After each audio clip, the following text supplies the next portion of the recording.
ఎవరికి ఇవ్వనంత వరకు హృదయం ఎంతో విశాలంగా ఉంటుంది. ఇచ్చిన తర్వాత చాలా ఇరుకైపోతుంది.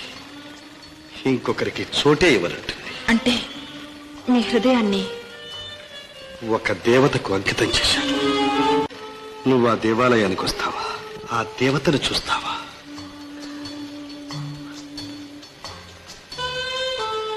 చూస్తాను. ఎవరికి ఇవ్వనంత వరకు హృదయం ఎంతో విశాలంగా ఉంటుంది. ఇచ్చిన తర్వాత చాలా ఇరుకైపోతుంది. ఇంకొకరికి చోటే ఇవ్వనంటుంది. అంటే మీ హృదయాన్ని ఒక దేవతకు అంకితం చేశాను. నువ్వు ఆ దేవాలయానికి వస్తావా? ఆ దేవతను చూస్తావా?